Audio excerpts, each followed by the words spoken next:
Hello and welcome. The Taliban have warned that any foreign soldiers remaining in Afghanistan beyond September will be treated as an occupying force. It comes amid reports that 1,000, mainly US troops, could remain on the ground to protect diplomatic missions and Kabul's international airport. The US-led NATO military mission has largely ended, ahead of a deadline for withdrawal in just over 2 months. But violence in the country is continuing to rise, with the Taliban taking more territory. This is a map that is from a US defense research think tank, and it shows the areas of Taliban control in dark grey, contested areas in red, and areas controlled by the Afghan government you can see in white. The situation is changing daily. Any claims to territory are for the moment impossible to verify. The Taliban saying they have captured, though, 143 of 369 districts in recent fighting. This means that they have taken 150 districts in just 2 months. As the Taliban gains territory, it's causing fear among Afghan troops. We are hearing Tajikistan saying more than 1,000 Afghan government soldiers fled across the border after clashes with the insurgents in several border districts. Let's take you live to Kabul now. We can join our chief international correspondent, Lise Doucette, who is there. Lise, it seems that there's no doubt now that Afghanistan is facing another brutal chapter on the battlefield. Everyone's talking that way, Lucy, and it's sad to say it because that means even more lives will be lost. But for many months now, government officials here in Kabul, the Taliban themselves, we've heard people talking about the need for peace, but on all sides have been preparing for a war. And that's what we see unraveling across Afghanistan now.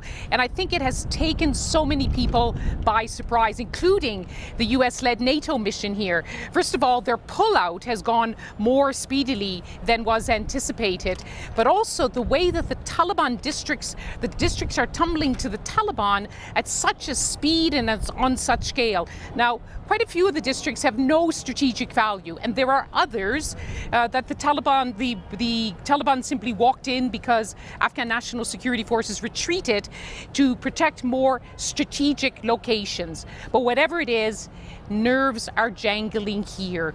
We have first this report from my colleague Yigita Lamai.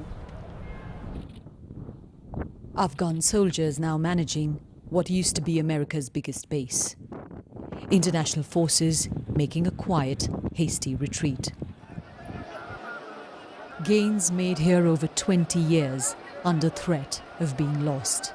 People have voted in elections. Once repressed by the Taliban, Afghan women are at school and work.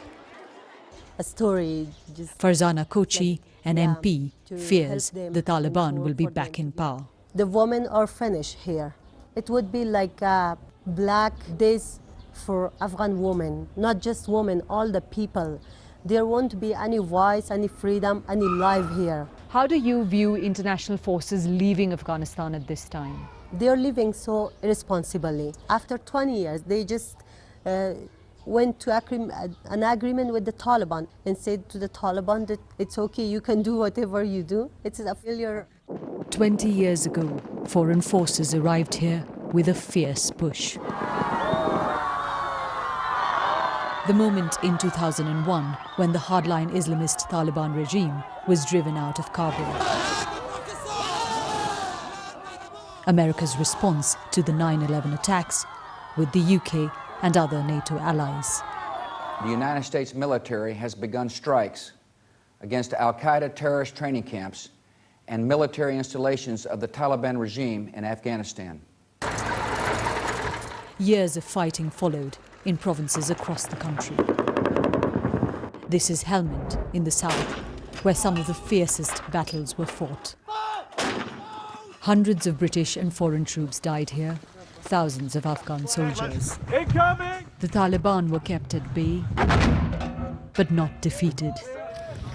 Finally, the US signed a deal with the militant group last year, agreeing to fully withdraw foreign forces. They're leaving amidst rising violence. This is one of the roads that leads out of Kabul. In the province just beyond, the Taliban are battling Afghan government forces. That's how close the fighting is to the capital.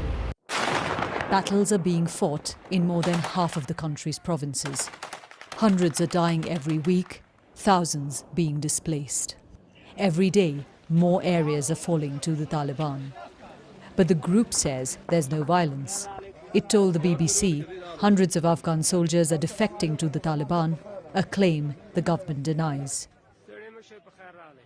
Even our people From their political office in Doha, a Taliban spokesman also told me residual foreign troops would be considered an occupying force. all foreign forces should withdraw from the country, whether they are contractor, advisor, and trainers, because they were part of occupation. That's a violation. We will react, but that reaction would be based on the decision of our leadership. He said embassies and NGOs would not be targeted. The foreign war in Afghanistan has all but ended. Its legacy will be determined by what happens here next. Yogita Limai, BBC News, Kabul. And what happens here next in the next few months will be absolutely decisive in terms of where Afghanistan will be heading over the next year. The NATO military mission in Afghanistan, nearly 20 years old, has all but ended. But NATO is emphasizing that their support to the Afghan security forces is continuing. So NATO forces, the United States, are now looking at how to continue, for example, to train Afghan national security forces outside the country, how even to man their drones from outside the country, how to keep the contractual arrangements to maintain Afghan helicopters outside the countries. There is still so much to do, and that is why the Pentagon has decided, well, the US Commander-in-Chief, President Joe Biden, has decided that the man who is the top US commander here and the head of the Resolute Support NATO mission, General Scott Miller, should stay on for some weeks. We're not sure exactly how long, even though most of US-led NATO forces have departed. When we sat down with General Miller on my last visit, he gave us some of his reflections. Let's just hear a little bit about what he had to say about the Taliban and about the mission. It's the risks to the future of Afghanistan. We're watching closely what the Taliban will do, but the expectation is that they'll pick up violence in the near term. But the Afghan forces aren't quite ready. They still need you. We see that in one battle after another. The Afghan security forces have the capabilities. We're still in a position, even in the midst of a retrograde, where we're able to support Afghan security forces. Did you fail? History's going to write this story. The objectives that what we set out, I think they'll be evaluated, and I think we really need to take a really honest look at the things that we did not do as well as we wanted to. Certainly there were some victories along the way. The future will tell the rest of the story. Some big questions, of course, about the long-term assessment, about what the US-led NATO mission accomplished here over 2 decades. But there are some pressing questions now. You heard General Miller mentioning what they call the retrograde, which is either the destroying or the handing over of the considerable military assets of the US-led NATO forces here in Afghanistan. The task of overseeing that retrograde has now been handed to a more junior commander, while General Miller travels in the region to talk to regional allies and keeps in touch with senior Afghan leadership to try to help them in this difficult and dangerous transition time.